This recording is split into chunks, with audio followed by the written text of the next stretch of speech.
This is the first devlog for my CS2 map. Starting off, I have made a little metric playground to figure out the heights of stuff and all the things that are going to be important to creating a map. Firstly, I figured out the jump and crouch heights. Crouch height being anything 55 units you can fit underneath. Jump height, you can't jump any higher than 54 units. And crouch jump height is 63 units. Next, I figured out how big the step height and step depth is. I found this on the Valve Dev wiki. So this is the maximum size of steps. Usually in CS, it's not a good idea to have steps because it really heavily changes the height you're aiming at. And in a game that's based on how fast you can aim at something, you don't want your crosshair to be jumping up and down. Next, I figured out full damage height. And in order to take full damage, you need to fall 224 units.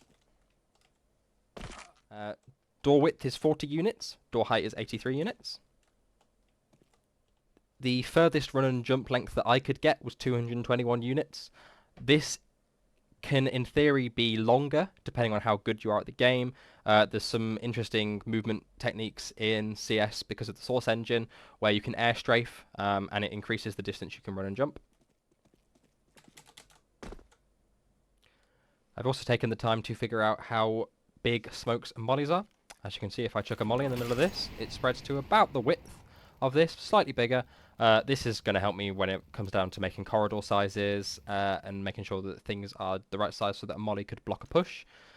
Same with the smoke. If you throw a smoke in there, it blooms to about 148 units high and about 300 units wide. You can also see that if I throw them just out here. I've also added a demonstration into this little metric playground of how smokes work in CS2. In CSGO, they would just fill an area and ignore walls. In CS2, they conform to the size of the walls. As you can see, it fills the gaps that are available.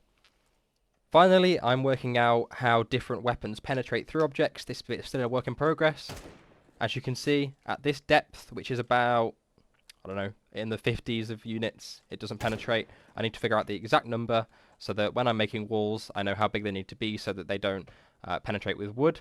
And then I'm going to do the same thing for metal, concrete, basically any material I plan to use throughout the map.